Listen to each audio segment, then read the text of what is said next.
Key string, the main chords. So you do have, the chords are the following. So you've got A flat, and it's so much easier to play it like this.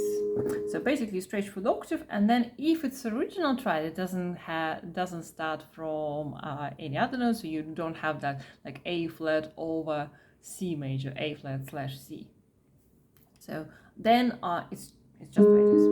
So if you don't have the inversions, then in that particular case, stretch for the octave, and then your second finger will land up on that note that belongs to the chord. And then we can have options. We can go to the ninth and come back to this one, or anything you want to in there. This is what he plays at the very beginning. Ninth, and then come back. On the other hand, I do have an option. I could have gone. That's exactly what he does once we go down with our hand.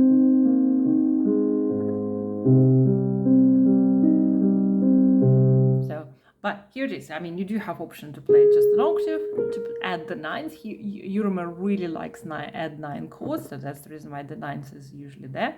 And then the 10th, which is part of that A flat major in any case, or whatever chord you're playing. Okay, chords are the following. You've got an A flat, then you've got a C minor,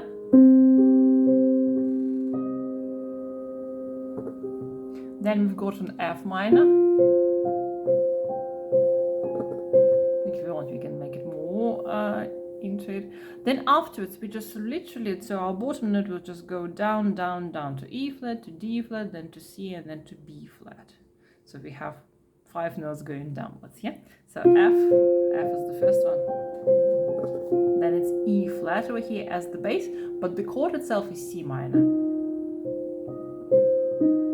So again, it could be anything you like about it.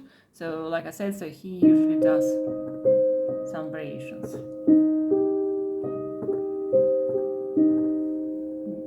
You don't mind that much. Next one is a D flat.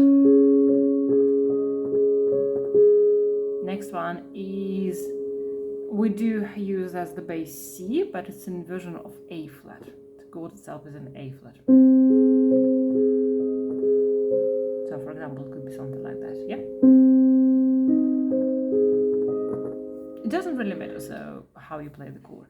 And then the next one is B flat minor. It's going to be this one. So we could play it like this. And the last one is E flat major. E flat major. So that descending motion finishes on B flat minor, and then afterwards it is an E flat major, which is our dominant, which is our 5 chord. Again, we can do it like this, or I think I've been suggesting to do the long arpeggio there.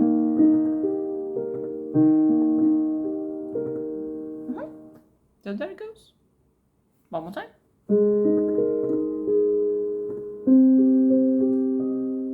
F minor. I don't know why I'm making it longer. For some reason it's in my head. Could have been like this, yeah? Next one is D flat.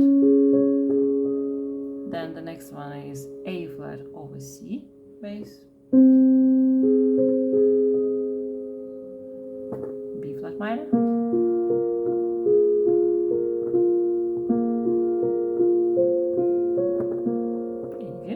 And then E flat major.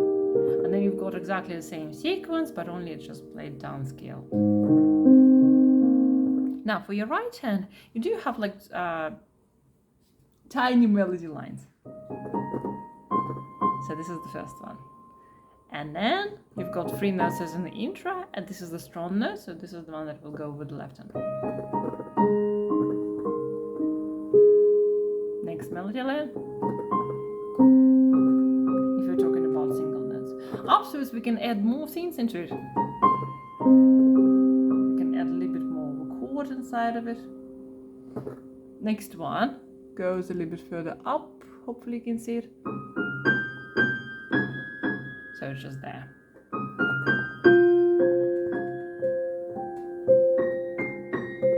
I know here we do have a grace note as well.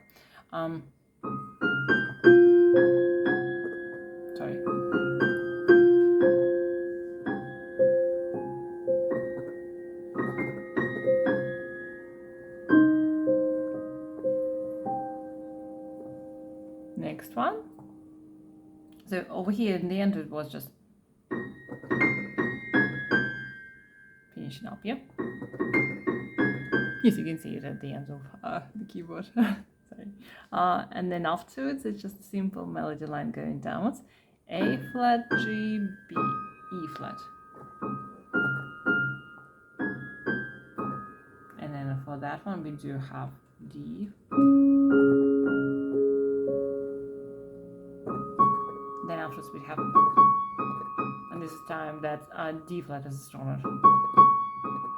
So which means that this is where we go the chord. And then it's so much easier.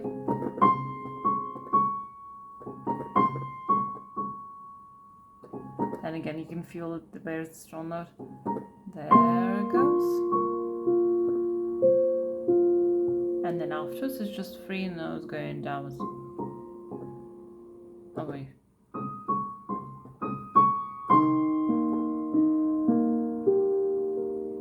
And then afterwards, we do have a similar melody.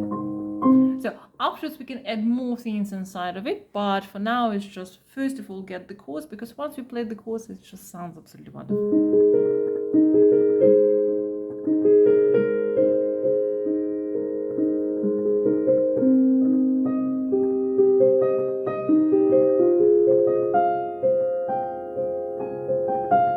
See, it just sounds nice. And I'm just playing the chords basically.